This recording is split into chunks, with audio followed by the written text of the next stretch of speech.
Yes, friends. Very good morning, everyone. चलिए, can we start? एक बार quickly revise करते हैं what we have seen so far. बताइए operating leverage क्या major करता है?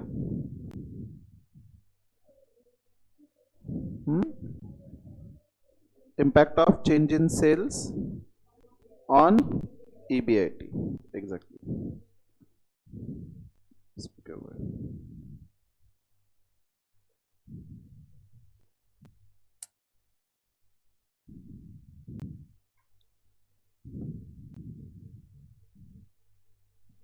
बेसिकली ऑपरेटिंग लेवरेज क्या मेजर करता है? ऑपरेटिंग रिस्क मेजर करता है, राइट? ऑपरेटिंग रिस्क अराइज क्यों होती है? Because of operating fixed cost, and ये ऑपरेटिंग फिक्स्ड कॉस्ट की वजह से slight change in sales result in higher change in operating profit, right? तो ऑपरेटिंग लेवरेज का फॉर्मूला क्या देखा था हमने? Percentage change in EBIT upon percentage change in sales, and दूसरा formula contribution upon EBIT. By using any of this formula, अगर operating leverage आपका suppose से 3 आ रहा है, इट मींस सेल्स में 1% change will result in 3% change in EBIT, right? Then हमने operating break even point देखा था. बेसिकली यहां पे हम कैलकुलेट क्या कर रहे हैं? Level of sales at which operating profit, that is EBIT, will be 0. So what is the formula for this? Operating fixed cost divided by contribution per unit, or operating fixed cost divided by PV ratio. Then हमने financial leverage discuss किया था. Financial leverage basically measure करता है financial risk which arises due to financial fixed cost. Financial fixed cost कब arise होगा? जब आपके capital structure में डेट और प्रेफरेंस शेयर कैपिटल हो, right? That is interest and preference dividend.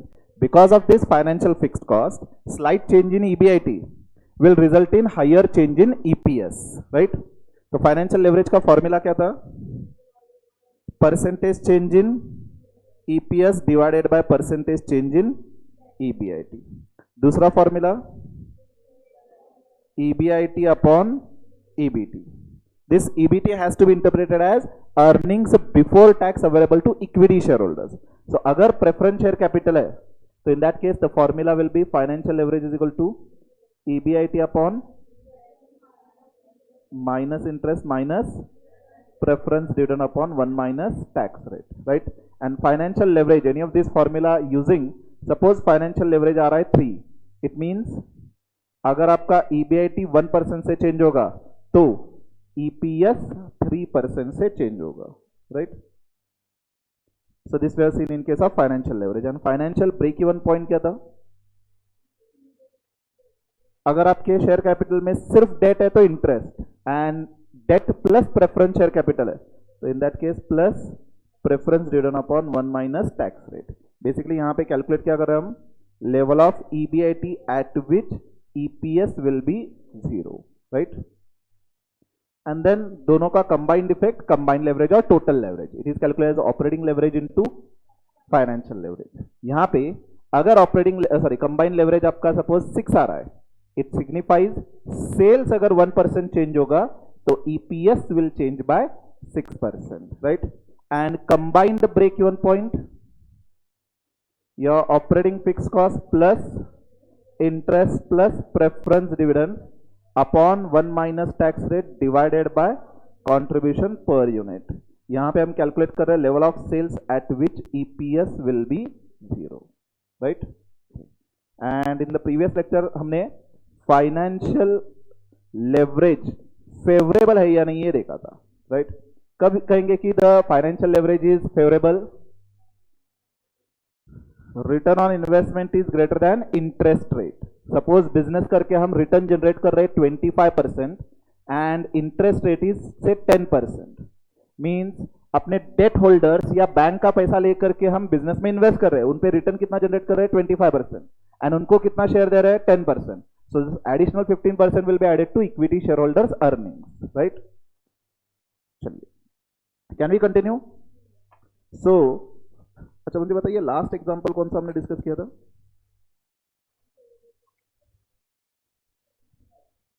Example 7 किया था क्या? अच्छा, होमवर्क था पहले तो, just tell me right from start.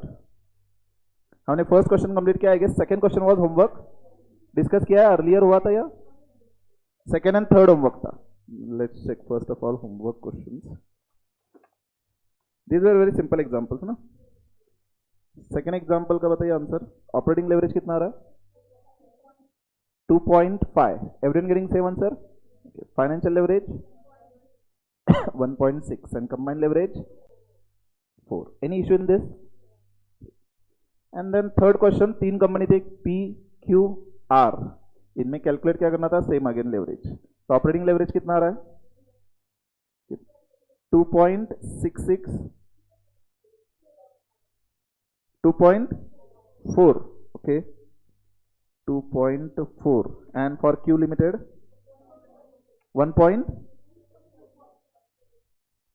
2.14. okay, 1.6. Financial leverage 1.11, 1.07, 1. Combined leverage 2.66 or 67, 2.29, 1.6. Are these answers correct? So these two questions were very simple questions. Fourth हमने already किया था, फिफ्थ आपने होमवर्क के लिए ऑलरेडी किया था, सिक्स्थ वी हैव कंप्लीटेड ना, seventh also we have completed, eight नहीं हुआ रहेगा, 9 कंप्लीट किया हमने बराबर, 10th we haven't, 11th 12th 13th 14th 15 हुआ है, 15 भी हुआ है. Okay, hardly some questions are remaining. Now can we proceed? Before starting with next example, I need to discuss one small concept, return on investment. What do you mean by return on investment? Name itself suggests. Investment पे कितना return मिल रहा है, right? से आपने किसी business में invest किया है 100 रुपीज, ओके, एंड आपको एज अ रिटर्न आपके इन्वेस्टमेंट पे 10 रुपए मिल रहा है. Can you tell me what is return on investment? 10% ना, तो simply will be taking return divided by your investment, right? And investors के पॉइंट ऑफ व्यू से जो रिटर्न ऑन इन्वेस्टमेंट है, कंपनी के पॉइंट ऑफ व्यू से क्या होगा? रिटर्न ऑन कैपिटल एम्प्लॉयड, बराबर. आपने अगर 100 रुपीज इन्वेस्ट किया है, सपोज मेरी कंपनी है, आपने मेरी कंपनी में 100 रुपीज इन्वेस्ट किया, तो आपके पॉइंट ऑफ व्यू से ये क्या है? इन्वेस्टमेंट है. मेरे पॉइंट ऑफ व्यू से क्या होगा? ये कैपिटल एम्प्लॉयड होगा कंपनी के पॉइंट ऑफ व्यू से. So ROC, return on capital employed और return on investment we can consider interchangeable, right? अब return on investment, this return and this investment, or I can use capital employed. This we can interpret from two point of view. One is long-term fund approach. Long-term fund approach. And another is equity shareholders approach. Long-term fund approach means I can consider total capital employed. Okay. What do I mean by this? Say, suppose ये अपना business है, ठीक है, इसमें हम processing कर रहे हैं, से रॉ मटेरियल परचेस करके गुड्स मैन्युफैक्चर करके सेल कर रहे हैं, ओके. अब ये बिजनेस में हमने इन्वेस्ट किया था इक्विटी शेयर से 20 लाख, डिबेंचर से हमने इन्वेस्ट किया था 20 lakh, and preference share capital हमने 10 लाख इन्वेस्ट किया था, ओके. अब टोटल इन्वेस्टमेंट कितना हुआ है बिजनेस में? 50 lakh. Can I call it this as an financing activity, बराबर. ये फाइनेंसिंग एक्टिविटी है, पैसे हमने प्रोक्योर करे एंड बिजनेस में इन्वेस्ट करे, ओके. अब हमने 50 लाख रुपीस का जो बिजनेस में इन्वेस्ट किया, प्लांट एंड मशीनरी वगैरह खरीदा रहेगा, उसके बेसिस पे हम बिजनेस कर रहे हैं, राइट? से हमने सेल्स किया, उसमें से वेरिएबल कॉस्ट लेस किया, then other operating fix cost वगैरह लेस किया, ओके. सपोज ये 50 लाख इन्वेस्टमेंट पे मेरा ऑपरेटिंग प्रॉफिट से आ रहा है 10 लाख, ओके. अब इसमें से interest, then tax timing ignore करिए, preference dividend, equity share holders dividend, ये लेस होगा, is it right? And then ये इक्विटी डिविडेंड टाइमिंग अगर मैं इग्नोर करूं, तो ये प्रेफरेंस डिविडेंड इंटरेस्ट लेस करने के बाद जो बचेगा that will be the earnings available to equity share holders, right. Suppose earnings available to equity share holders remaining is 4 lakhs. Okay, अब मुझे बताइए, मुझे रिटर्न जो कैलकुलेट करना है दो अप्रोच से कैलकुलेट करना है. एक तो टोटल 50 लाख पे, ये जो टोटल कैपिटल एम्प्लॉयड है इस पे भी मुझे रिटर्न कैलकुलेट करना है, एंड अल्टीमेटली मेरे owners that is equity share holders के पॉइंट ऑफ व्यू से भी मुझे रिटर्न कैलकुलेट करना है, राइट. फॉर्मूला तो अपना सिंपल है, return on investment this will be taken as return divided by simply capital employed. Okay, अब बताइए, अगर मैं पहले टोटल कैपिटल के पॉइंट ऑफ व्यू से कंसिडर कर रहा हूं 50 लाख, तो रिटर्न मुझे क्या लेना है? Should I be taking this 10 lakhs और should I be taking this 4 lakhs?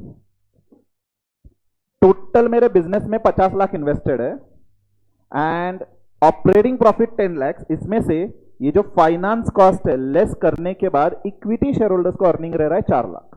Okay, तो रिटर्न जो मुझे कंसिडर करना है यहां पे, कैपिटल एम्प्लॉयड तो मैं टोटल ले रहा हूं 50 लाख. ओके, रिटर्न क्या लूं मैं? ये 10 lakhs लूं या 4 लाख लूं? अब बताइए, ये 50 लाख सिर्फ इक्विटी शेयर होल्डर्स का फंड है या इक्विटी प्रेफरेंस एंड डेट तीनों का है? तीनों का है ना. तो अर्निंग्स भी ये 10 लाख, क्या ये 10 लाख सिर्फ इक्विटी शेयर होल्डर्स का है या टोटल फाइनेंसर्स का है? टोटल फाइनेंसर्स का है ना. तो जब मैं टोटल कैपिटल ले रहा हूं तो मुझे रिटर्न भी total earnings available to financers लेना होगा. Are you getting? So here when I am calculating on total capital employed, return on investment will be taken as EBIT divided by total capital employed. Are you getting? Means total capital employed में equity आएगा, preference share आएगा, date आएगा. And ये earnings किसके लिए? ये equity के लिए, प्रेफरेंस शेयर कैपिटल के लिए एंड डेट के लिए. That is from this earnings मेरा इंटरेस्ट भी जाएगा, प्रेफरेंस डिविडेंड भी जाएगा एंड इक्विटी शेयर होल्डर्स को रिटर्न बैलेंस बचेगा. ओके, हाँ, एट द मोस्ट जब टैक्स रेट दिया रहेगा, फिलहाल हम मान के चल रहे हैं टैक्स रेट है ही नहीं, टैक्स रेट दिया रहेगा तो मैं EBIT को 1 माइनस टैक्स रेट से मल्टीप्लाई कर सकता हूं. Okay, so I will be getting net earnings available after tax, right. और I can less reduce interest, क्योंकि इंटरेस्ट टैक्स डिडक्टिबल है, उसके ऊपर 1 माइनस टैक्स रेट करेंगे एंड प्लस इंटरेस्ट करेंगे. बराबर है कि नहीं? मतलब एक्चुअल टैक्स कैलकुलेट कर रहा हूं मैं. चलिए, टाइमिंग टैक्स भूल ही जाता है, ये डिटेल कैलकुलेशन हम आगे जाके देखेंगे. फिलहाल can I say this operating profit is the net earnings available to equity share holders, sorry financers, right. तो बिजनेस में से ये जो प्रॉफिट है this is available to my all financers, right. इसमें से इंटरेस्ट मैंने पहले डिबेंचर होल्डर को पे किया, प्रेफरेंस शेयर कैपिटल मैंने प्रेफरेंस डिविडेंड मैंने प्रेफरेंस शेयर कैपिटल के लिए पे किया एंड बैलेंस जो बचा that is equity share holders. So अगर मैं रिटर्न ऑन इन्वेस्टमेंट और रिटर्न ऑन इक्विटी कैलकुलेट कर रहा हूं, मतलब सिर्फ इक्विटी शेयर होल्डर्स के पॉइंट ऑफ व्यू से, तो again formula should be same, return divided by capital employed, right. अब रिटर्न क्या लूं मैं? अब 4 lakhs लेना होगा, that is net earnings available to equity share holder divided by, क्या आप सिर्फ इक्विटी शेयर होल्डर्स फंड लेना होगा? Yes, these are the two different return on investment. Okay, अगर मैं टोटल कैपिटल के पॉइंट ऑफ व्यू से कैलकुलेट कर रहा हूं, operating profit divided by total capital, and अगर मैं इक्विटी शेयर होल्डर्स के पॉइंट ऑफ व्यू से कैलकुलेट कर रहा हूं, net earnings available to equity share holders divided by equity share holders fund. Have you understood? Suppose return on investment, total investment है 20%, okay, and the firm is favourably financially leveraged. Okay, तो return on equity बताइए ज्यादा आएगा या कम आएगा? Return on equity ज्यादा आएगा ना. यही तो एग्जांपल हमने प्रीवियस लेक्चर में कंसिडर किया था. लेट मी शो यू, मैंने कहां पे लिखा था, कहां पे?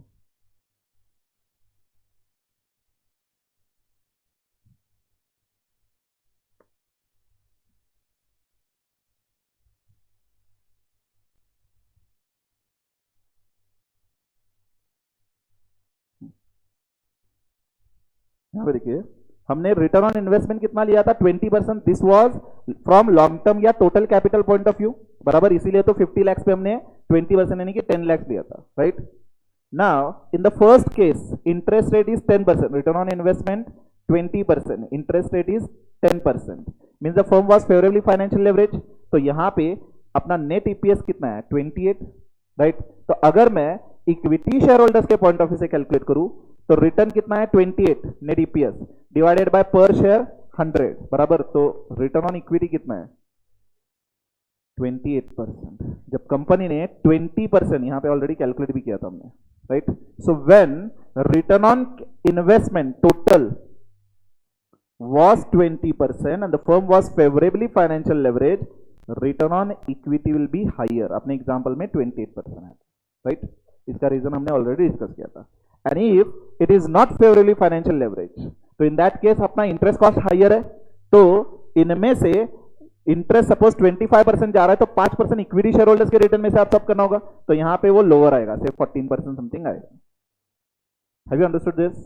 So whatever we have discussed, we need to write it down. So can we write down?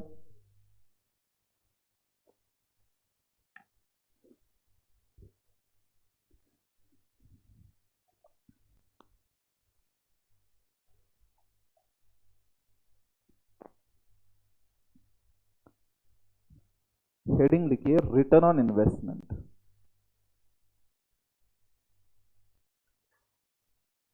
वैसे तो ये रिटर्न ऑन इन्वेस्टमेंट जो है डिटेल में डिस्कशन अपना होने वाला है रेशियो एनालिसिस में, लेकिन क्योंकि एग्जाम में प्रॉब्लम्स पूछे गए थे relating to return on investment and leverage, इसलिए हम यहां पे डिस्कस कर रहे हैं।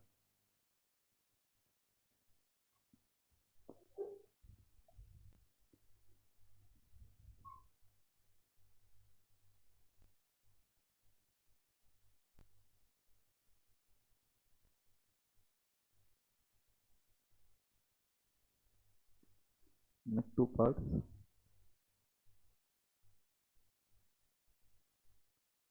Long-term fund approach.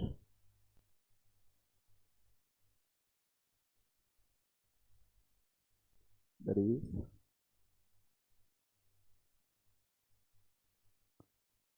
total capital approach.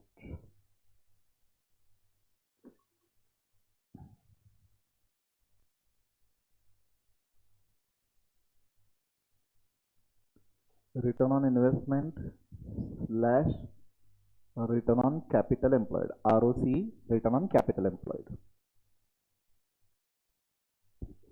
This is equal to EBIT upon total capital employed is long term into 100.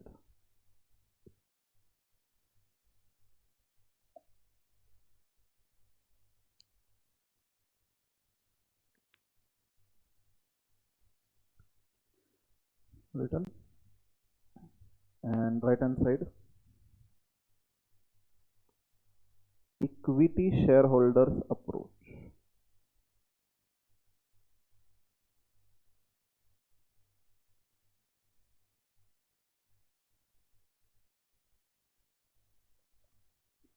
Here we use ROE, that is return on equity. Formula will be earnings available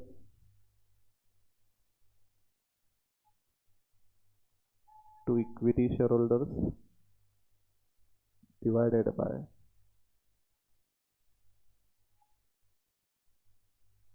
equity shareholders fund.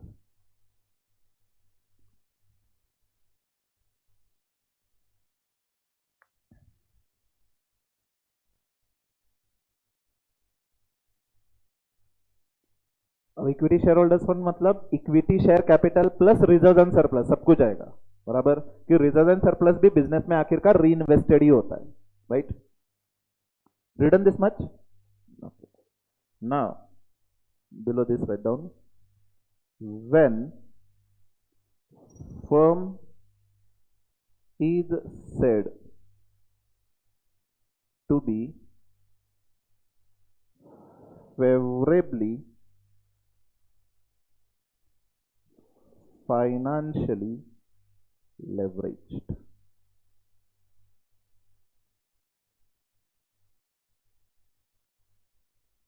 when a firm is said to be favorably financially leveraged.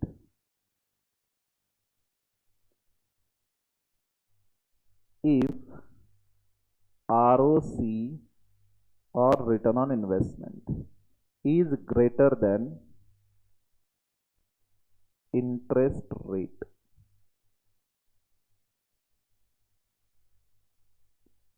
then your financial leverage is favorable. And if ROC/ROI is less than interest rate, unfavorable financial leverage.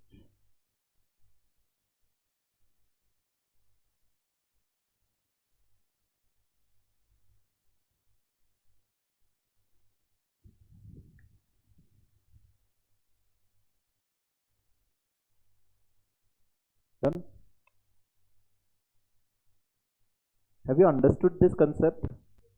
तो जब भी exam में, ये भी most probable है, exam में आपको comment करने के लिए क्वेश्चन पूछा जाएगा कि comment whether the firm is favourably financial leverage. In that case what we need to calculate, return on investment calculate करना होगा, कंपेयर करना होगा इंटरेस्ट रेट के साथ. अगर रिटर्न ज्यादा इंटरेस्ट कम है तो फेवरेबल है, राइट. एंड अगर रिटर्न कम है एंड इंटरेस्ट ज्यादा है तो in that case equity share holders को नुकसान होगा. एंड सिंपल कॉमन सेंस भी है. अगर ये कंसेप्ट पता भी नहीं होता एंड सपोज आप बिजनेस कर रहे हो, से आपको पता है जिस बिजनेस में आप इन्वेस्ट करने जा रहे हो वहां पे 10% रिटर्न मिलने वाला है, एंड मैंने आपको कहा कि मैं आपको लोन देता हूं लेकिन आप मुझे 14% इंटरेस्ट पे करोगे, will you be accepting my offer? Cut obviously not, right. ये कॉमन सेंस है कि आपका बिजनेस ही जनरेट कर रहा है 10%, तो आपके फाइनेंसर्स यानी कि जिन्होंने लोन दिया है उनको 14% रिटर्न कहां से देंगे, राइट. इसी को हमने टेक्निकली नाम दिया है फेवरेबल फाइनेंशियल लेवरेज और नॉट, राइट. अब एक इंपॉर्टेंट क्वेश्चन सॉल्व करते हैं, 10th. Again, this question is your ICAI's favorite question. Many times, either similar or same question has been asked. Okay, I'll read for you. A firm has sales of 75 lakhs, variable cost 42 lakhs, fixed cost rupees 6 lakhs. Debt contain 45 lakhs at 9% interest rate, and equity capital is 55 lakhs. यानी कि total capital invested in the business is 100 lakhs. बराबर, ये 45 ये 55. What is firm's return on investment? अब return on investment दोनों approach से calculate कर सकते हैं, टोटल कैपिटल पे as well as total equity share holders के पॉइंट ऑफ व्यू से. Whether the firm has favourable financial leverage, ये जब return on investment from total capital calculate करेंगे, suppose ROI is coming 18% and interest rate is 9%, then we can say it is favorably financial leverage. And suppose it is coming to 5% and we are paying interest rate 9%, then that time we can comment it is not favorably financial leverage, right? So this we can calculate. If a firm belongs to an industry whose asset turnover ratio is 3, does it have high or low asset leverage? ये point हमने अभी तक discuss नहीं किया. Asset turnover ratio क्या होता है discuss करेंगे, but later on. What is operating financial and combined leverage of the firm? Now this we can calculate merely application of formula. In fact यही पहले calculate करेंगे हम. Okay. If sales drop to 50 lakhs, what will be the new EBIT? This also we can calculate. And what is the sales at which EBT will equal to 0? So what we'll do, ये तीन पहले calculate करते हैं. Okay. चलिए, can we solve? Write down question number 10th. Mark this question, page number 25. Question number 10th, 25 page number. Mark this question as very important.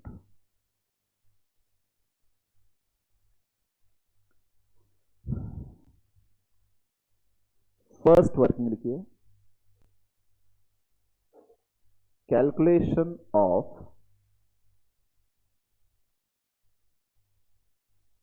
operating financial and combined leverage.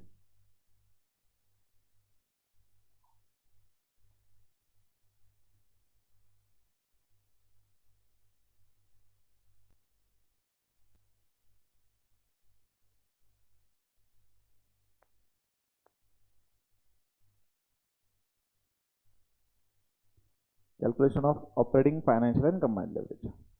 Format तो आपको already पता है. So will you calculate yourself? Calculate करिए और बताइए.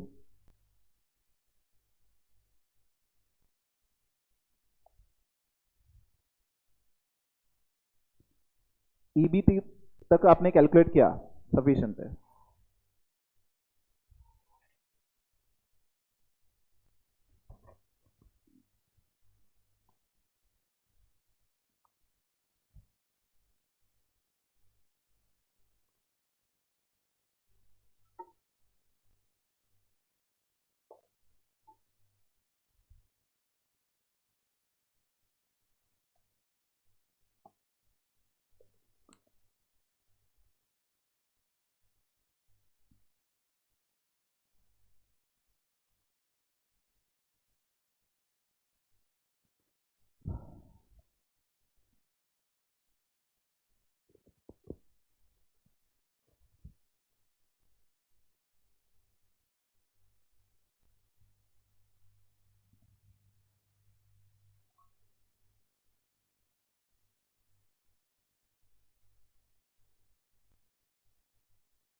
बस मुझे EBT बताइए कितना रहा.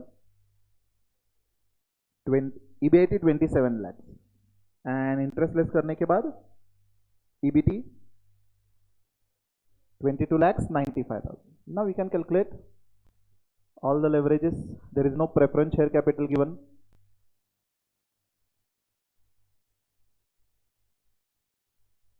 Sales 75 lakhs less variable cost 42 lakhs.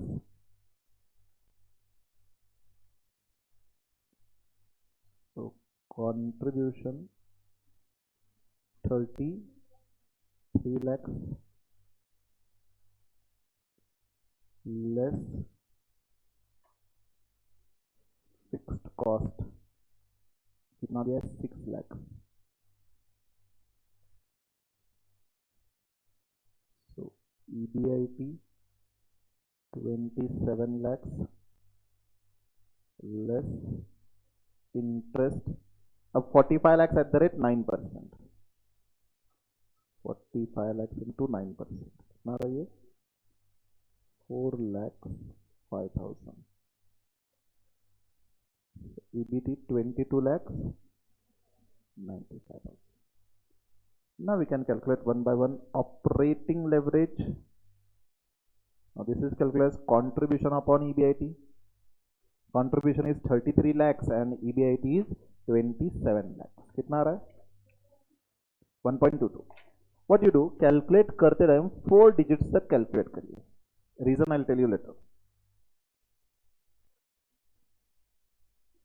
Then financial leverage is calculated as EBIT upon EBT. 27 upon 1.1764 or 65. 65. Next digit check करिए.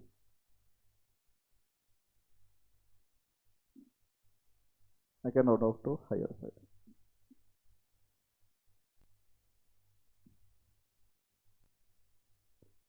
Third, combined leverage. Now this is called operating leverage into financial leverage.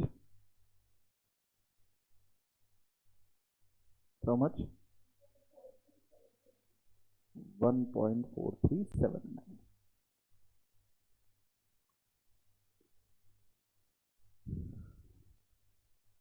Done. So this was very simple part. Everything was been given in the question and operating financial and combined leverage merely application of formula. बराबर. Second question इसमें क्या था, अगर आपका existing level से sales 50 lakhs तक जा रहा है, एग्जिस्टिंग कितना था 75 lakhs, now it is going down to 50 lakhs, what will be the new EBIT. ये क्वेश्चन का आंसर मुझे आप बताओगे. एग्जिस्टिंग लेवल 75 lakhs से अगर आपका सेल्स 50 lakhs तक आ रहा है तो नया ईबीआईटी क्या होगा, यू विल टेल.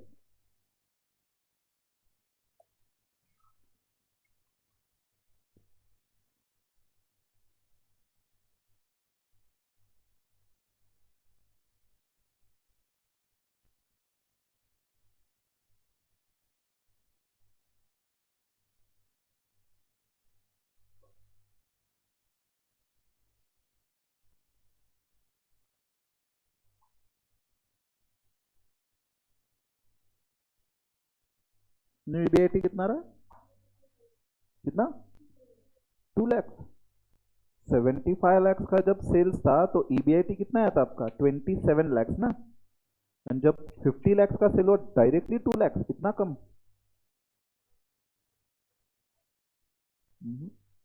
75 लाख पे 27 लाख से सेल्स कम हो रहा है तो ईबीआईटी कम होना चाहिए।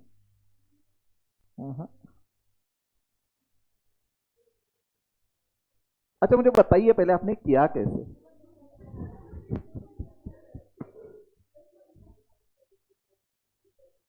%33.33%। अच्छा फॉल इन सेल्स कैलकुलेट कर रहे हो, ओके। मुझे ईबीआईटी कितना आएगा बताइए? परसेंटेज चेंज इन सेल्स तो पूछा ही नहीं है, ईबीआईटी पूछा है। इतना कम नहीं आएगा। हाँ 18 lakhs closer we can say, not exactly correct। 18 lakhs 90 same 18 lakhs 90,000 के आसपास। 19,000। अच्छा 18 lakhs 90 रुपीज बराबर ना? Okay how, just tell me कैसे कैलकुलेट किया है, बिकॉज कॉमन आंसर आ रहा है। 33% आपका सेल्स ड्रॉप हुआ है, मतलब परसेंटेज के बेसिस पे कैलकुलेट किया आपने। 33.33 ना, 33.33%। देन आपने क्या लिया नेक्स्ट?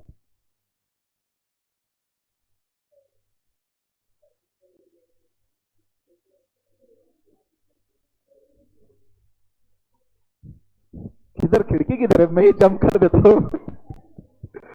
हमने इतनी देर से डिस्कस करा था ऑपरेटिंग लेवरेज अगर 2 है तो सेल्स अगर ड्रॉप हो रहा है 1% से तो ईबीआईटी ड्रॉप होगा 2% से, बराबर ना। In the given example operating leverage कितना था?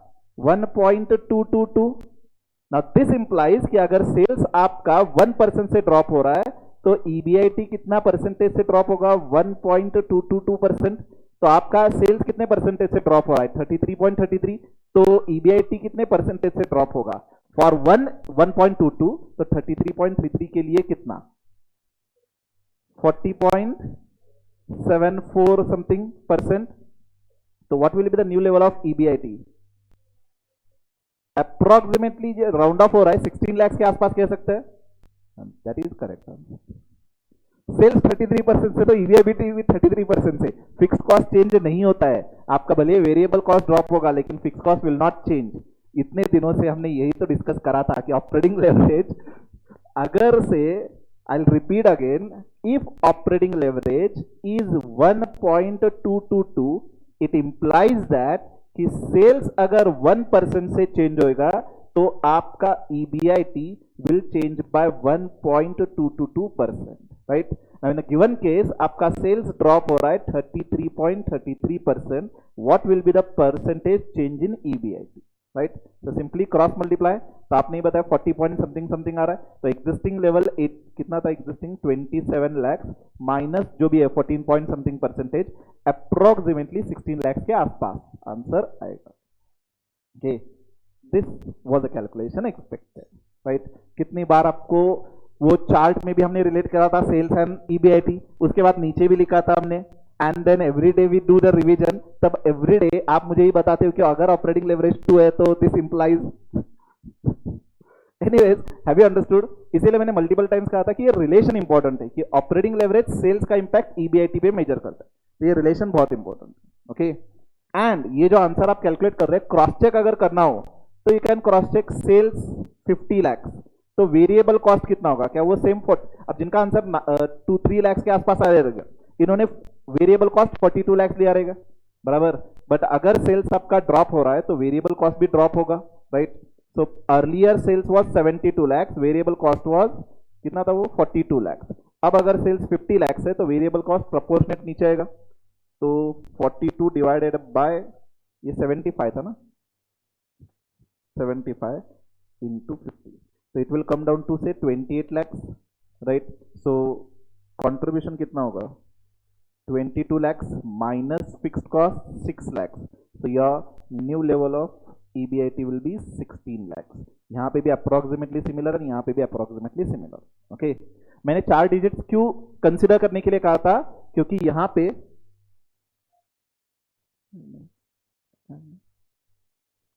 पे अगर आपने सिर्फ 2 डिजिट्स लिया रहता तो ये 16 lakhs राउंडिंग ऑफ थोड़ा ज्यादा होता, 16 lakhs 5,000 के आसपास आता.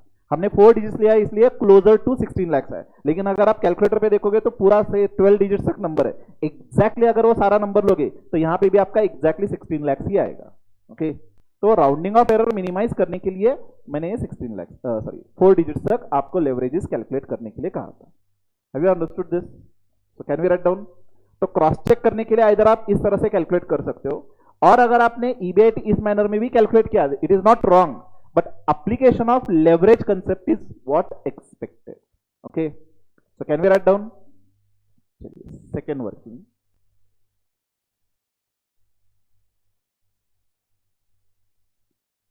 new level of EBIT when sales drop to rupees 50 lakhs. Serial number, particular, right hand side amount.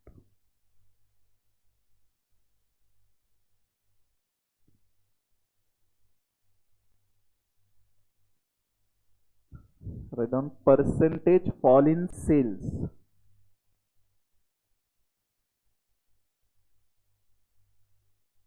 Existing 75 lakhs था, वहां से 50 lakhs गया, मतलब ड्रॉप कितने अमाउंट से हुआ है? 25 lakhs. 25 lakhs upon 75 lakhs into 100, 33.33%.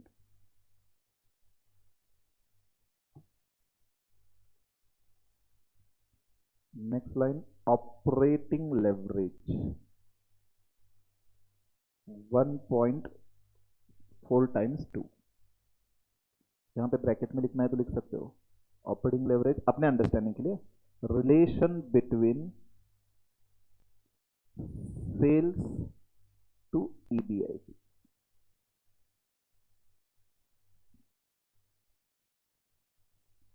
Therefore, point number C, percent fall in EBIT. This will be 33.33 into 1.222.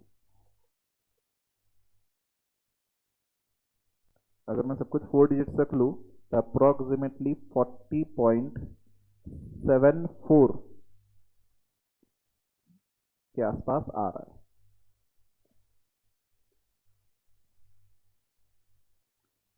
Therefore,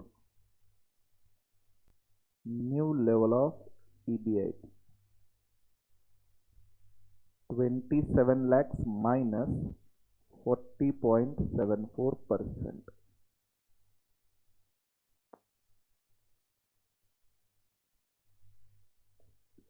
approximately 16 lakhs 20 के आसपास आ रहा है.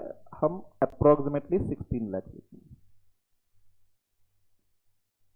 हमने ऑलरेडी ऊपर क्रॉस चेक करा था, एग्जैक्टली 16 lakhs आता है. ये राउंडिंग ऑफ डिफरेंस की वजह से ऊपर नीचे 50-100 रुपए आ सकता है.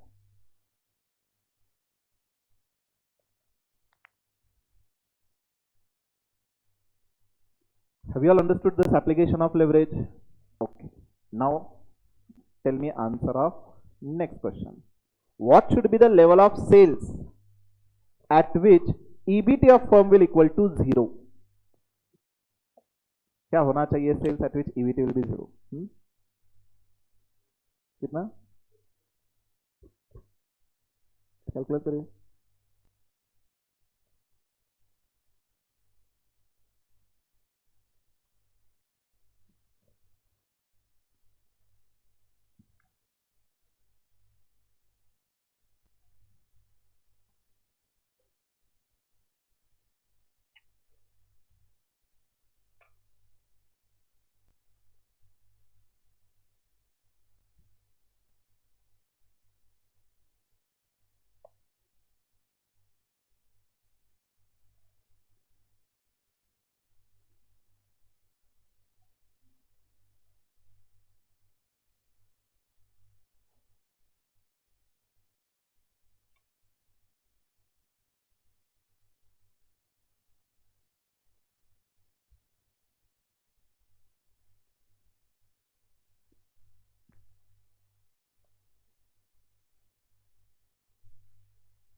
Those who are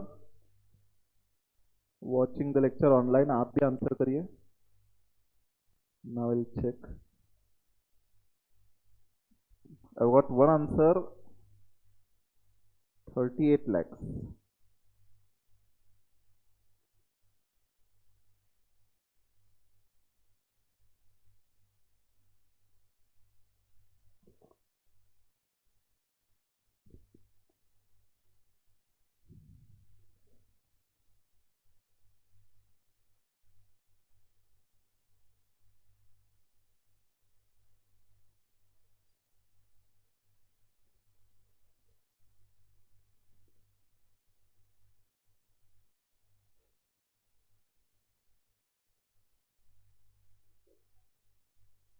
Any other answer? कितना? 52 lakhs 5,000. Okay. 22 lakhs 84,090. Okay.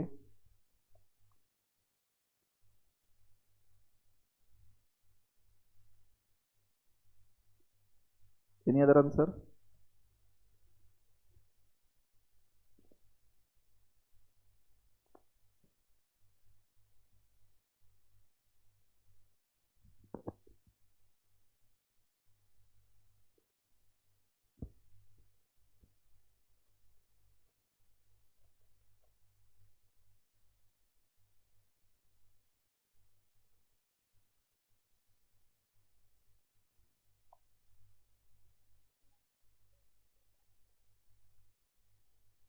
$22,84,090, right?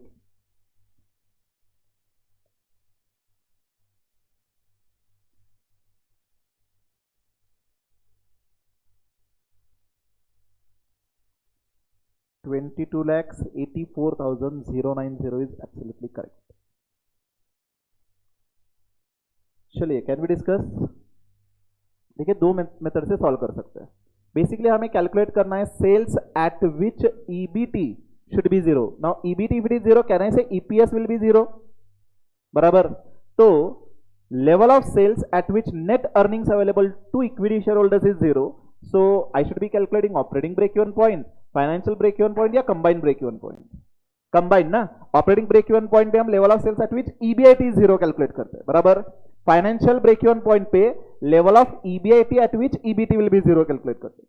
Combined break even point पे level of sales at which EBT will be 0 या EPS will be 0 we calculate, right? So either one method will be calculating combined break even point. Now what is the formula for combined break even point? Your total fixed cost, operating fixed cost plus interest, preference dividend तो है नहीं, divided by contribution per unit. लेकिन इस question में contribution per unit दिया नहीं है. बराबर. तो we can take PV ratio. तो ऑपरेटिंग ब्रेक इवन पॉइंट कितना है? 6 lakhs. इंटरेस्ट कितना है चेक करिए. 4,05,000. and PV ratio. PV ratio is calculated as contribution upon sales. तो existing contribution कितना था? 27 lakhs. नहीं, contribution 33 lakhs है ना. 33 lakhs divided by 75 lakhs. There is 44%. So divided by I can write 0.44. So 6 lakhs plus 4 lakh 5,000. 10 lakhs 5,000 divided by 0.44. 22 lakhs 84,090. Means at this level of sales, my EBT will be 0.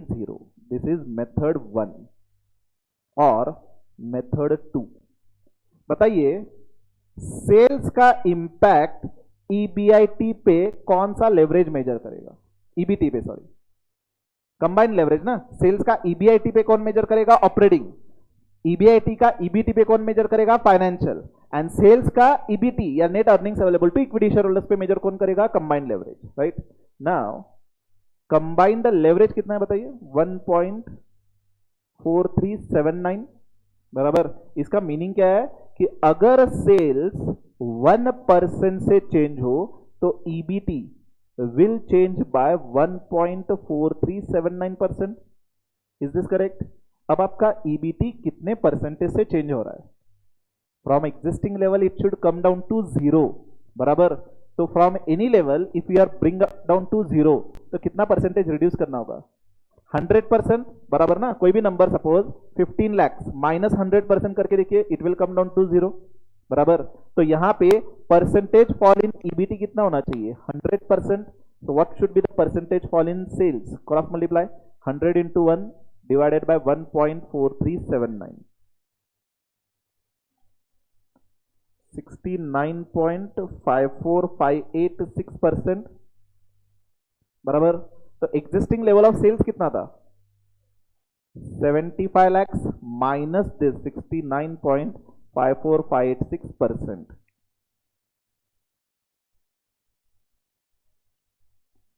Is it 22 lakhs 84,060 something?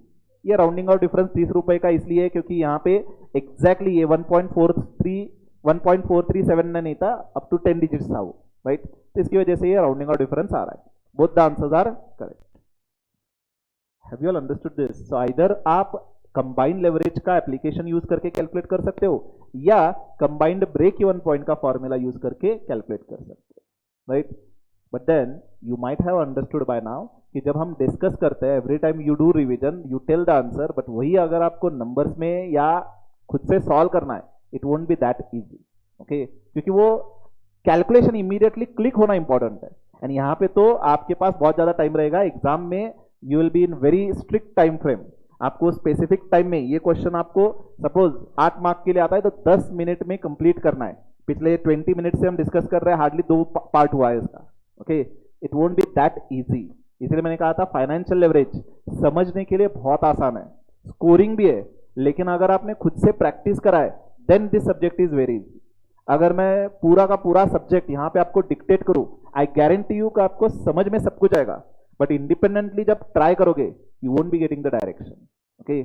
So I guess you are understood by now. तो ये relation हमेशा याद रखिए, okay. So which method you should be using, first और second?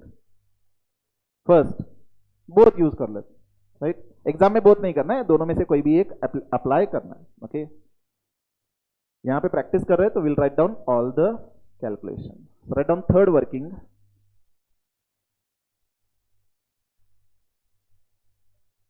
calculation of sales level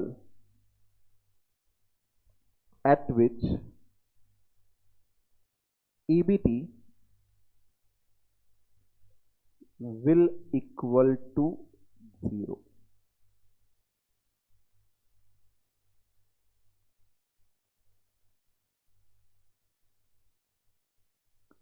Write down method 1.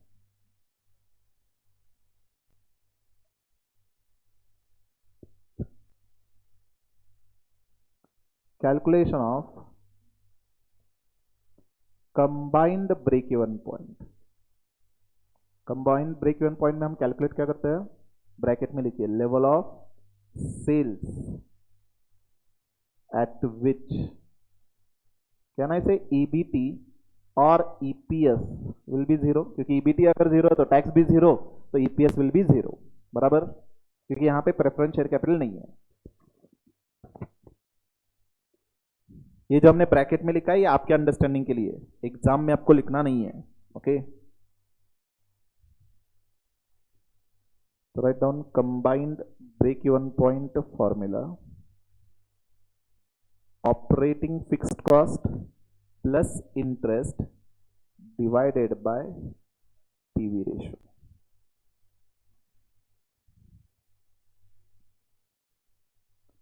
$6 lakhs plus 4 lakh 5,000 divided by 0.44.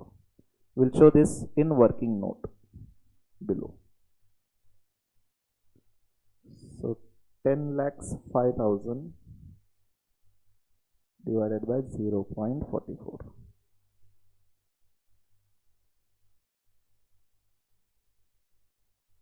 So 22 lakhs 84,000.90. Sorry, 22 lakhs 84,090.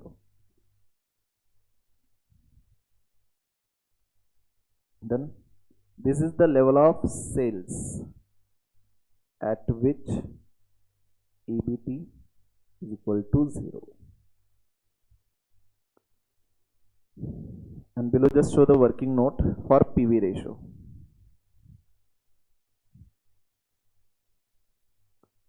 Now PV ratio is calculated as contribution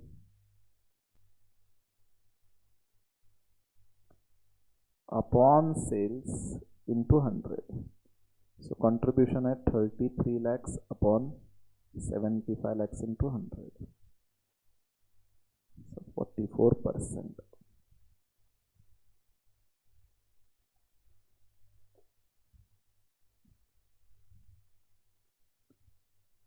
Written. Write down method 2.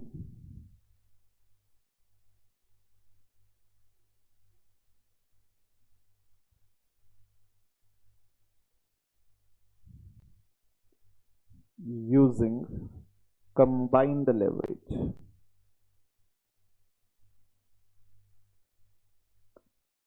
You can just write serial number, particulars, rupees. Not rupees, amount लिखिए, कभी कभार हम percentage लिखेंगे. First, percentage fall in EBT to make it 0. 100%,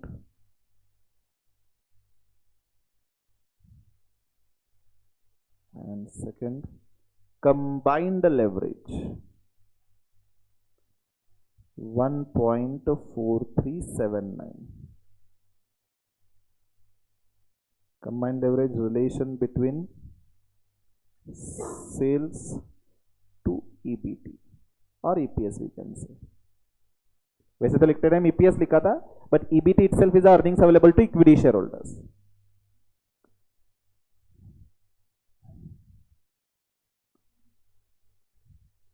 Therefore, percentage fall in sales 100 divided by 1.4379.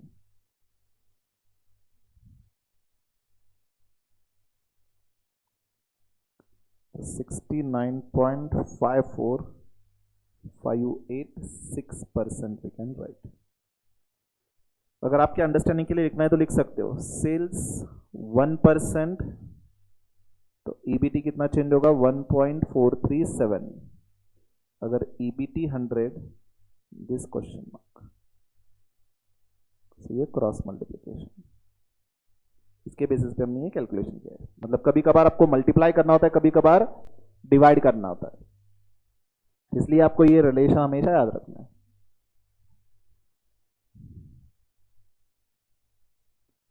Next line, new level of sales at which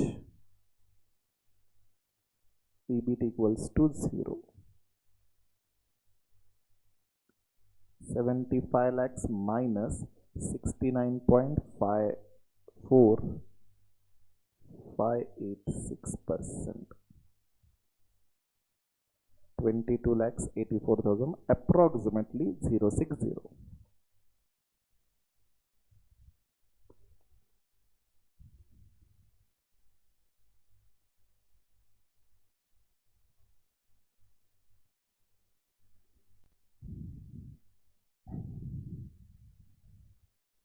Have you all understood and completed?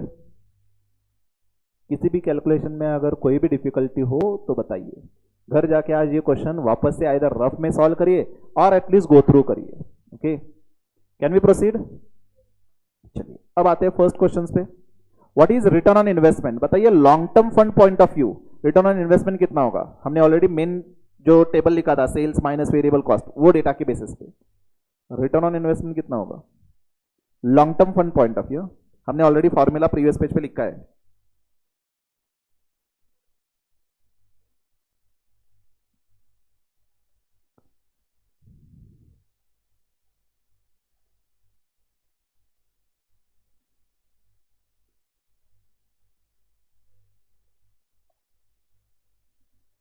कितना? 27%. Exactly. EBIT divided by total capital employed. Total capital employed 45 lakhs and this 55 lakhs यानी कि 100 lakhs, right? So can we write down? चलिए, fourth working.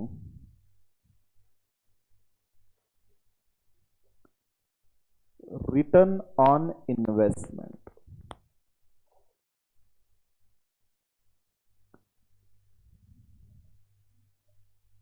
इसमें first long-term fund approach.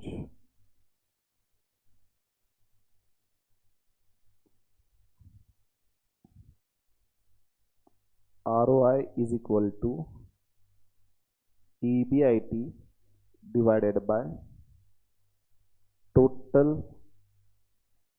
long-term funds into 100.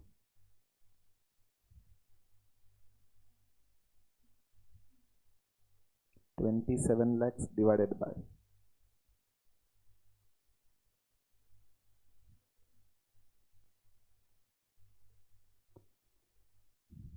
55 plus 45 denominator में, तो 27 lakhs divided by 100 lakhs into 100, 27%.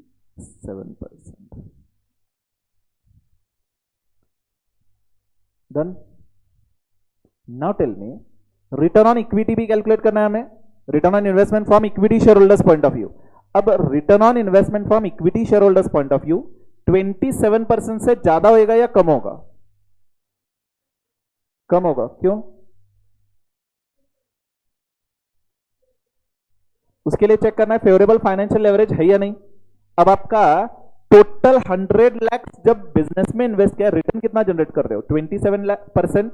उसमें date holders का भी पैसा है, तो डेट होल्डर्स का पैसा लेकर के आपने कितना बिजनेस में जनरेट करा है? 27%. ये 45 लाख पे हमने रिटर्न कितना जनरेट किया है? 27%. एंड उनको रिटर्न कितना दे रहे हैं? सिर्फ 9%. मतलब जो बैलेंस होगा वो किसको ऐड होगा? इक्विटी शेयर होल्डर्स को ऐड होगा. मतलब return on equity share holders investment will be greater than 27%. Right? Are you all getting और should I repeat again? Has everyone understood? देखिए 100 लाख आपने इन्वेस्ट किया, 100 लाख में 55 लाख इक्विटी शेयर होल्डर्स का पैसा है, 45 लाख डेट होल्डर्स का पैसा है. इस पे आप रिटर्न कितना जनरेट कर रहे हो? 27%. मतलब जो डिबेंचर होल्डर ने आपके बिजनेस में इन्वेस्ट किया है उस पे आप रिटर्न कितना जनरेट कर रहे हो? 27%. एंड डेट होल्डर्स को रिटर्न कितना दे रहे हो? सिर्फ 9% इंटरेस्ट दे रहे हैं. उनका पैसा लिया हमने, उस पे जनरेट किया 27%, उनको दिया जस्ट 9%. तो जो डिफरेंस है वो अल्टीमेटली इक्विटी शेयर होल्डर्स को ऐड होएगा. मतलब इक्विटी शेयर होल्डर्स का रिटर्न 27% से डेफिनेटली हायर होगा. अब एग्जैक्टली ये डिफरेंस ऐड नहीं होगा क्योंकि प्रपोर्शन अलग अलग है. बराबर? अगर ये एग्जैक्टली 50-50% होता तो we could have directly added the percentage, but the percentage of investment is different, so exactly वो डिफरेंस ऐड नहीं होगा, बट डेफिनेटली 27% से ज्यादा होगा. Let's check. ये एटलीस्ट आपको पहले ओरिएंटेशन होना चाहिए. Okay, now write down. हमने ये फर्स्ट वर्किंग लिखा ना, लॉन्ग टर्म फंड अप्रोच. अब सेकंड,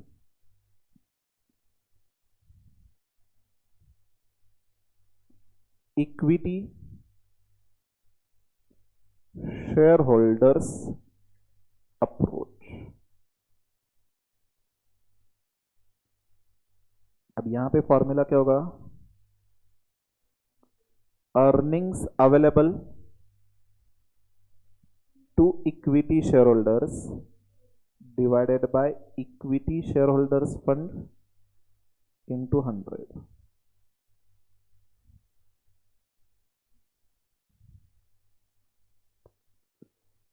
अब अपने एग्जाम्पल में टैक्स रेट नहीं है, प्रेफरेंस शेयर कैपिटल नहीं है.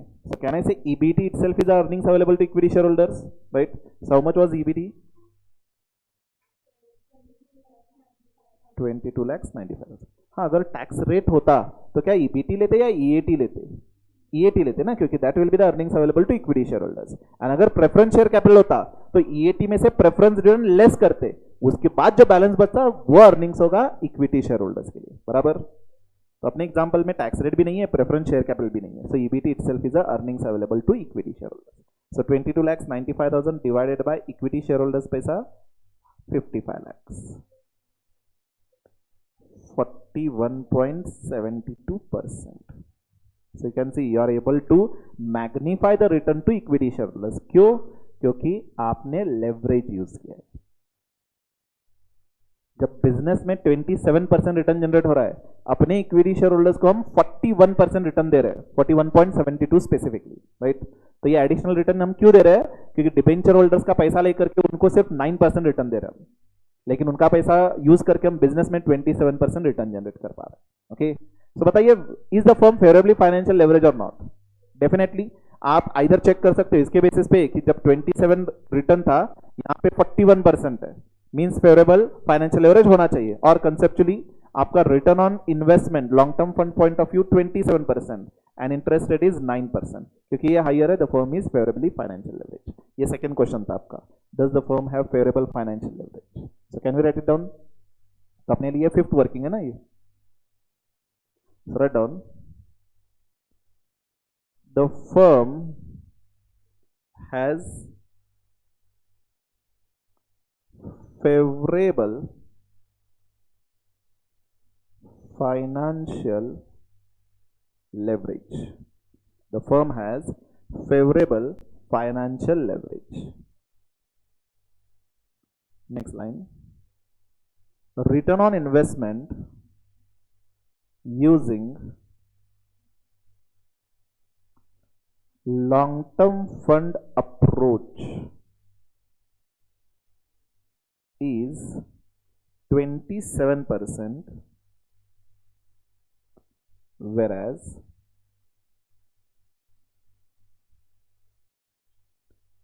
interest rate is 9%.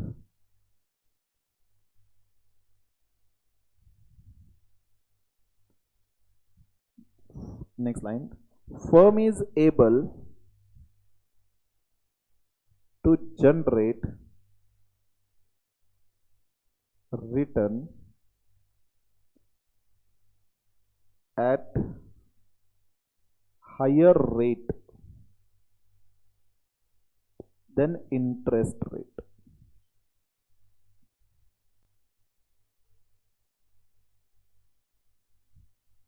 Next line. We can also observe that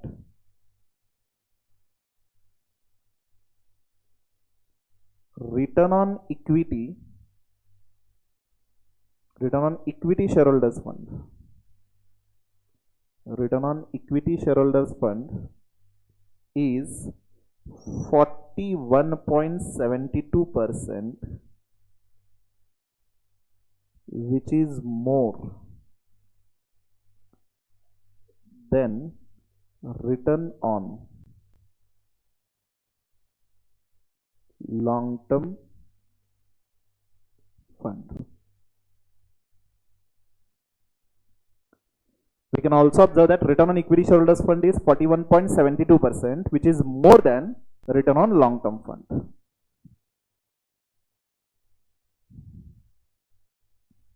Done?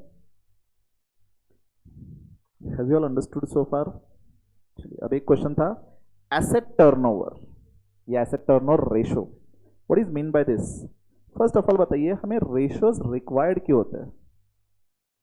ये बेसिकली जो एग्जांपल है ये रेशो एनालिसिस से रिलेटेड है, तो उसमें से एक रेशो है एसेट टर्नओवर रेशो, तो वो डिस्कस करना है हमें ये एग्जांपल के लिए। वैसे भी ये रेशो जब हम रेशो एनालिसिस एट लास्ट पढ़ेंगे that time will again come to this, लेकिन क्योंकि आपके एग्जाम में ये रेशो एनालिसिस पे भी क्वेश्चन था, here I am discussing this ratio. Okay, पहले बताइए आपके बिजनेस में do we require the ratios for doing financial analysis? Yes, क्यों जरूरत है? अपने फाइनेंशियल एनालिसिस बेसिकली हम फाइनेंशियल स्टेटमेंट्स क्यों करते हैं? परफॉर्मेंस समझने के लिए, बराबर। तो फाइनेंशियल स्टेटमेंट्स क्या होता है आपका? पी एंड एल अकाउंट, तो पी एंड एल अकाउंट से हमें नेट प्रॉफिट मिलेगा, बैलेंस शीट से हमें एसेट एंड लायबिलिटीज पोजीशन मिलेगी, एंड फंड फ्लो स्टेटमेंट से हमें ये समझ में आएगा कि कहाँ से फंड इनफ्लो हो रहा है, कहाँ आउटफ्लो हो रहा है। फंड फ्लो हुआ है कभी इससे पहले? फंड फ्लो स्टेटमेंट नहीं? Okay, cash flow statement similar to this, तो कैश फ्लो स्टेटमेंट हुआ है, राइट? तो cash flow statement is also part of financial statement.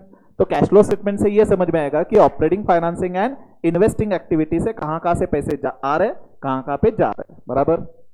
तो बताइए जब परफॉर्मेंस समझने के लिए नेट प्रॉफिट अवेलेबल है, एसेट लायबिलिटीज पोजीशन है, तो रेशियोज क्यों रिक्वायर्ड है? हाँ, तो लास्ट ईयर में मेरा सपोज प्रॉफिट था, P&L से मुझे मिला net profit 10 lakhs, current year में नेट प्रॉफिट 20 lakhs, तो कंपेयर कर सकते हैं ना डबल हुआ प्रॉफिट, तो रेशियोज इज रिक्वायर्ड.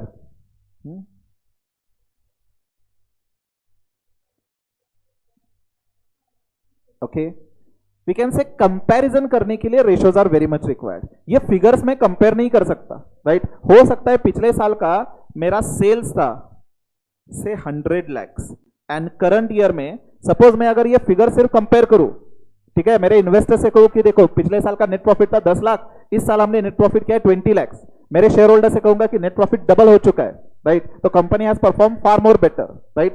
लेकिन हो सकता है पिछले साल का सेल्स था 100 lakhs, करंट ईयर का सेल्स था 400 lakhs. बताइए कंपनी ने अच्छा परफॉर्म किया नहीं किया है? नहीं किया ना. पिछले साल 100 lakhs के लिए नेट प्रॉफिट 10 lakhs, मतलब प्रॉफिटेबिलिटी रेशियो कितना था 10%. करंट ईयर में 400 lakhs के लिए 20 lakhs, मतलब प्रॉफिटेबिलिटी रेशियो 5%, राइट. तो जब हम प्रॉफिट रेशियो में एक्सप्रेस करेंगे यू विल अंडरस्टैंड कि प्रॉफिटेबिलिटी कम आई है. Are you getting? So we cannot compare figures, we have to compare the ratios. To put in simple words, a ratio we required to compare the figures and do proper analysis. Okay, तो comparison either intra-firm हो सकता है या inter-firm हो सकता है. Intra-firm मतलब क्या है? ये पिछले साल का खुद का profit compared with the current year खुद का प्रॉफिट, right? और I can compare in the industry. Suppose हम स्टील इंडस्ट्री को बिलोंग कर रहे हैं, तो एक कंपनी का प्रॉफिट रेशियो 10%, अपना कॉम्पिटिटर 15% प्रॉफिट अर्न कर रहा है, तो हमें ये भी देखना होगा कि वो क्या कर रहे हैं कि नेट प्रॉफिट 15% जनरेट कर रहे हैं और हम सिर्फ 10% जनरेट कर रहे हैं, बराबर. तो हमें देखना होगा कि 5% अपना नेट प्रॉफिट कम क्यों आ रहा है, कहां पे अपना मैनेजमेंट गलत हो रहा है. हो सकता है कि हमने अननेसेसरी ज्यादा इंप्लॉइज अपॉइंट कर रखे, उनकी प्रोडक्टिविटी तो है नहीं, ओके, तो अननेसेसरी अपनी कॉस्ट ज्यादा है, तो कॉस्ट ज्यादा है तो प्रॉफिटेबिलिटी रेशियो कम आ रहा है. ये एनालिसिस के लिए रेशियो एनालिसिस या रेशियो बहुत इंपॉर्टेंट होता है. ओके, इसमें से एक रेशियो है एसेट टर्नओवर रेशियो. ओके, तो वैसे तो रेशियो एनालिसिस में मोर देन 50-60 रेशियोज हमें डिस्कस करना है. ओके, इसमें से एक रेशियो फिलहाल हम डिस्कस कर रहे हैं, asset turnover ratio. What is this ratio? Suppose दो कंपनी है, दो कंपनी सेम इंडस्ट्री को बिलोंग कर रहे हैं. ओके, एक कंपनी का सेल्स टर्नओवर है से 100 lakhs, दूसरी कंपनी का सेल्स टर्नओवर है 200 lakhs. बताइए कौन सी कंपनी अच्छा परफॉर्म कर रही है? कैन वी से बेस्ड ऑन दिस कंपैरिजन की बी कंपनी अच्छा परफॉर्म कर रही है? सिंपली फिगर्स कंपेयर करके बता सकते हैं क्या? नहीं बता सकते. क्यों नहीं बता सकते? क्योंकि अब इमेजिन करिए मैं सेल्स कंपेयर कर रहा हूं, मेरा सा एक छोटा सा है ग्रोसरी शॉप है. ओके, मेरा सेल्स है पूरे साल में 20 lakhs एंड मैं डीमार्ट के साथ से कंपेयर कर रहा हूं, डीमार्ट का पूरे साल का से सेल्स है 100 crores. कैन वी से DMart is performing more better? नहीं ना, क्योंकि उनका क्वांटम ही ज्यादा, इन्वेस्टमेंट भी ज्यादा है उनका, बराबर. तो मैं सिर्फ सेल्स फिगर कंपेयर नहीं कर सकता. हो सकता है एक ही फैक्ट्री एक थी, बी की 4 फैक्ट्री थी, ऑब्वियसली 4 फैक्ट्री, प्रोडक्शन ज्यादा तो सेल्स भी ज्यादा. तो मुझे क्या कंपेयर करना होगा? फिक्स्ड या टोटल एसेट्स के साथ. सपोज कंपनी ए का टोटल एसेट्स में इन्वेस्टमेंट था 100 lakhs, whereas कंपनी बी का एसेट में इन्वेस्टमेंट था 400 lakhs. तो मुझे कैलकुलेट क्या करना होगा? Sales for a single rupee of asset. हर एक रुपए जो मैं बिजनेस में इन्वेस्ट कर रहा हूं उसके कंपैरिजन में मेरा सेल्स कितना जनरेट हो रहा है. ओके, तो इसके लिए क्या करना होगा? Sales divided by total asset. अगर 100 lakhs के लिए 100 lakhs मेरा टर्नओवर है, तो एक रुपए इन्वेस्टमेंट के लिए कितना टर्नओवर होगा? यहां पे 100 lakhs divided by 100 lakhs, so this is 1, and यहां पे 200 lakhs divided by 400 lakhs, 0.5. Now can I compare this two figures? Yes, क्योंकि अब यहां पे दोनों के लिए डिनोमिनेटर क्या है? 1. दोनों के लिए डिनोमिनेटर 1 है. इसका मीनिंग क्या है कि दोनों कंपनी में अगर आपने एक एक रुपए एसेट में इन्वेस्ट किया है, तो कंपनी ए सेल्स टर्नओवर कितना जनरेट कर रही है? 1 रुपए. वेराज कंपनी बी 1 रुपए इन्वेस्टमेंट के लिए 0.50 सेल्स टर्नओवर जनरेट कर रही है. Means company A is more efficient. Can you understand? तो ये रेशियो हमें हेल्प करेगा to understand as compared to investment in assets how much we are able to generate your sales turnover. और can I say कि ये ratio मुझे help करेगा to understand how efficiently I am using my asset. बराबर, कितने efficiently आप आपके assets use कर रहे हो. सकता है कंपनी बी में सपोज कंपनी ए के लिए एक प्लांट एंड मशीनरी थी 100 lakhs की, कंपनी बी के पास 4 प्लांट एंड मशीनरी थी, उन्होंने 400 lakhs इन्वेस्ट किया, लेकिन उसमें से फिलहाल सिर्फ 2 प्लांट एंड मशीनरी उन्होंने इन्वेस्ट किया हुआ है, सॉरी यूज कर रहे हैं, 2 प्लांट एंड मशीनरी आइडल है, तो कैन वी से कंपनी बी इफेक्टिवली यूज नहीं कर रही, राइट? तो इसीलिए इनका एसेट टर्नओवर रेशियो कम है। Are you all able to understand? जिस कंपनी का ये एसेट टर्नओवर रेशियो कम है, उनका utilization of asset is very low. Are you getting? यह हमें एनालाइज करना पड़ता है। फॉर एग्जांपल यहाँ पे जो हमने प्रीमाइसेस लिया था, तो ये प्रीमाइसेस आपके कुछ इस तरह से है, ये पूरा हॉल जो हमने फाउंडेशन के लिए यूज करते हैं, एंड यहाँ पे ये क्लासरूम जो अभी इंटर के लिए यूज करते हैं, बराबर? पहले यहाँ पे 2 क्लासरूम हुआ करते थे, इस प्रीमाइसेस में 2 क्लासरूम हुआ करते थे, यहाँ पे ये ऐसे बीच में वॉल थी, ओके? तो यहाँ पे हमने लाइब्रेरी स्टार्ट करा था, study room initially, and this used to be a classroom.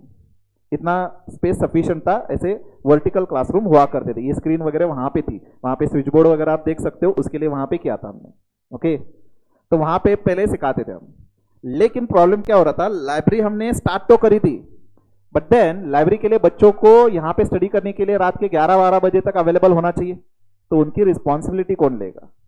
ये हमसे पॉसिबल नहीं हो रहा था, okay? Means if you are making available this study room, it should be available till say at least 11-12 those who want to study, लेकिन उनको monitor कौन करेगा? इसीलिए हमने ये प्रीमाइसेस यूज ही नहीं कर रहे थे, ओके? तो अगर ये मेरा प्रीमाइसेस यूज नहीं कर रहे, कैन आई से ये मेरी एसेट तो है, right? But I am not efficiently utilizing the asset, right? So we took the decision कि वॉल जो है वो गिरा देते हैं, ये पूरी क्लासरूम हम इंटर के लिए यूज करेंगे, ओके? तो now we are utilizing this asset. Earlier यहां पे हमने इन्वेस्ट तो किया था, बेंचेस वगैरह थे, राइट? मेरा इन्वेस्टमेंट था, लेकिन this was not able to generate in my turnover, okay? मतलब बच्चों के लिए अवेलेबल भी अगर किया तो बच्चे पूछते थे कि रात के 12 बजे तक अवेलेबल होना चाहिए, अगर नहीं तो यहां पे नहीं आ रहे। मतलब ये प्रीमाइसेस में मैंने इन्वेस्ट किया है, but was I able to use it productively? नहीं, मेरा यहां इस प्रीमाइसेस से कोई सेल्स रेवेन्यू जनरेट नहीं हो रहा था, राइट? सो आइडल रह रहे थे मेरे एसेट्स, तो therefore we broke open this and we made 1 classroom. Are you all getting? What I want to try to explain is कि ये रेशियो हम हमेशा कंपेयर करेंगे टू अंडरस्टैंड कि कहीं आपके एसेट आइडल तो नहीं रह रहे, ओके? आप क्या करोगे, एसेट टर्नओवर रेशियो कैलकुलेट करके इंडस्ट्री स्टैंडर्ड के अगेंस्ट कंपेयर करेंगे, ठीक है? तो सपोज अपनी ए कंपनी बिलोंग कर रही है स्टील इंडस्ट्री में, ओके? एंड अपना एसेट टर्नओवर रेशियो जो है that is 2। What does it means? Every single rupee invested into asset, we are able to generate 2 rupees as a sales revenue. Okay? लेकिन industry का standard ratio है से 3। मतलब industry में बाकी की कंपनी 1 रुपए इन्वेस्टमेंट के लिए 3 रुपए सेल्स रेवेन्यू जनरेट कर रही है, तो अपना कहीं ना कहीं तो मैनेजमेंट गलत हो रहा है, आइदर अपना मार्केटिंग डिपार्टमेंट खराब है कि जो वो सेल्स ज्यादा नहीं कर रहे, या प्रोडक्शन डिपार्टमेंट खराब है कि प्रोडक्शन हम ज्यादा नहीं कर पा रहे।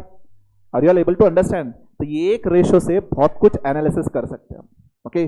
तो इससे related calculation and again analysis will continue tomorrow only, okay? Already time out हो चुका है। तो ये रेशियो अगेन हमें किस मैनर में एनालिसिस के लिए हेल्प करेगा, एंड देन इस प्रॉब्लम में उसका calculation we will discuss it tomorrow, okay? So tomorrow अपने क्लास नोट्स के सारे एग्जांपल्स वैसे कंप्लीट होंगे, so will be doing additional practice from exam questions, right?